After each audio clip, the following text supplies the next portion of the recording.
Hello,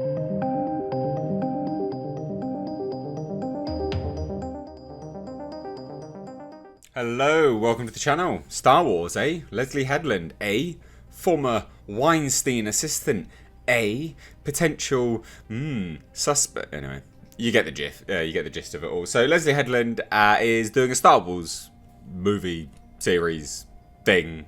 I literally, it's been such old news, and it was sort of maybe a movie, maybe TV series. I think it's a show. This seems to indicate it's a show again.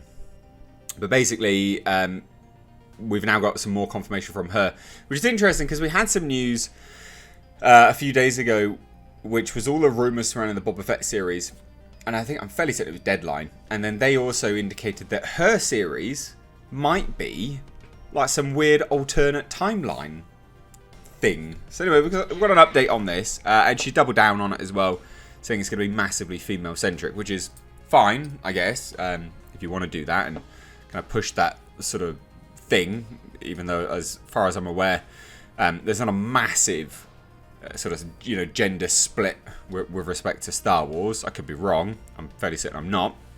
So if you really want to disenfranchise a whole group of people, be my guest, I guess. Basically, Leslie Headland, who was announced to be working on a Star Wars series for Disney Plus, recently confirmed that the series will be female-centric. This article's linked down below. Check it out. Back in May, Star Wars announced Headland would be writing, executive producing, and also serving as a new showrunner for a new untitled Star Wars series for Disney Plus. And it kind of sounds like it's going to be some like Elseworlds thing, which makes sense. I mean, it makes sense. Like, you need to. They don't know exactly where they're going with Star Wars. They don't have a clear direction. Dave Filoni and Jon Favreau to one side. The other side of it has no idea what they're doing. So if they're just like, oh yeah, whatever, Elseworlds, just do it, I guess. It doesn't interact with anything, which I guess kind of makes some sense. So anyway, now, no other details were announced at the time, but previous rumours indicated that the show would be female-centric and it would take place in a different part of the Star Wars timeline than other projects. Which, I can't wrap my head around this. A different timeline? A different period in time? Or a different timeline? There's some big key differences there. Like, they could mean really different things. Deadline seemed to indicate that it was an alternative universe, like an alternate timeline. But this is, again, this same kind of thing here. Now, Headland has confirmed that the show will indeed be female-centric. The showrunner appeared on Fantastic Frankie's channel, where she discussed the upcoming Star Wars show. So, we'll take a look at this epic interview. Leslie Headland is wholly unlikable. Like, you'll get the gist of that immediately when we start the interview. She's not a very likable individual in terms of how she comes across. And it's always a wonder to me how do these people get jobs? Like, seriously? So anyway, let's check it out. This is part of hashtag YouTube Black, I would imagine, as well. If you didn't know what that is, that literally was all over my YouTube homepage today. Hashtag positive discrimination. What's up, everyone? It's your girl, Fantastic Frankie, here for a very special interview with one of everyone's soon-to-be favorite director, creators, showrunners, Leslie Headland. Hello. Hi. Hello. Thank you for having me. Of course. Leslie is working on the newest, one of the newest projects, Star Wars projects on Disney Plus. So, I mean, mate, dude, like, I know I ramble a little bit, but Christ alive, if you're interviewing someone, get some bloody notes. That's terrible. Like, that is atrocious. tell us about yourself, Leslie. Well, my name is Leslie Headland, and I'm a New York-based filmmaker and writer. I co-created. I'm a writer, and I do. Show ran and directed a lot of episodes of the Netflix show Russian Doll, which came out last year. Gosh, it seems with 2020, it seems like that was 5 years ago, but it was just last year. It was nominated for 13 Emmys. It won 3. But my career started in playwriting. I wrote 7. Your career started working for Weinstein, didn't it? Oh, didn't it? Anyway, we'll listen to a little bit more because it's just vacuous nonsense. 20 has been working on that. That's good. And to be honest, it's the perfect environment for you to be creative, right? You get to be home, not as many distractions. But I definitely want to talk more about your journey. As you mentioned, you did the because I get so sometimes it's like about like, the tiniest piece of origin story or like, a particular geographical location. Like I will just go on and I'll look up and I'll be like, I've been talking, 3 minutes straight or like 5 minutes straight about this. I have to stop talking. Like, Yeah, you do. On that note, it's just vacuous, self-congratulating garbage. So anyway, cliff notes from this interview, which is atrocious. Anyway, cliff notes. Headland stated, just because my show is technically female-centric, meaning it centers around a female protagonist, I don't think that necessarily excludes men from that space.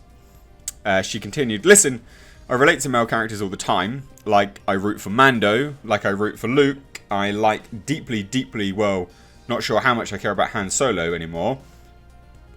Which, when I was little, I really liked him. When I watch him now, I'm kind of like, gosh, a lot of my psyche makes sense now. Okay. That revealing some weird Weinstein business there.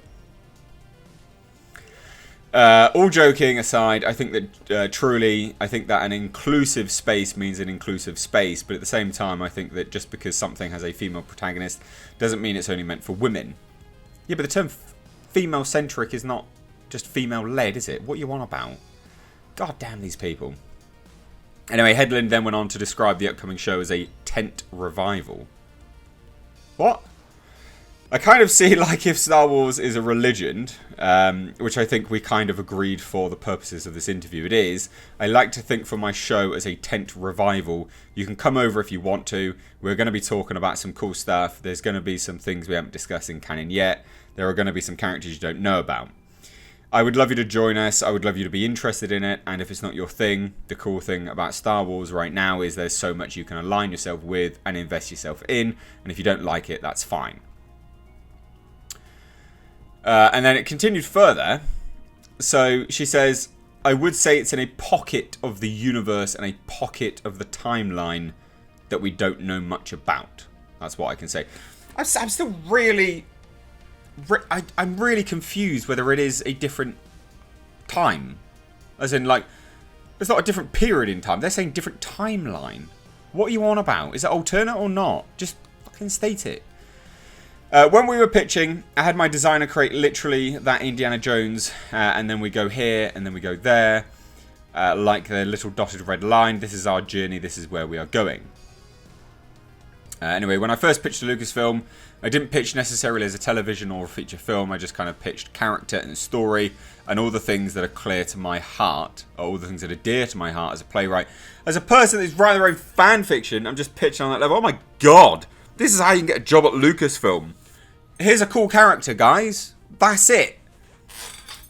Kathleen Kennedy, mate. Give me a job. I've got a cool character. His name's Colonel Longbottom Jimmy Johns the Third. Like, what is this? What is this trash? You can get a job just by making a character.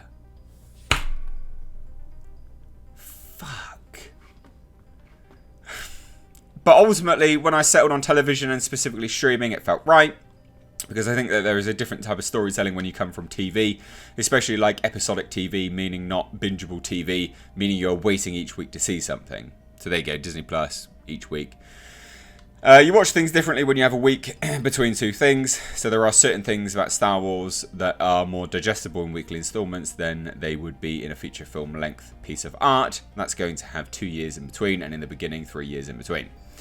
There's something about that weekly installment that I think is a place that I feel more comfortable working in, and I think that if you are going to do some of this stuff, we are working on that episodic kind of way, which is kind of how George originally pitched it to us with episodes 4, 5, and 6. I think that in a way it kind of exists there really nicely.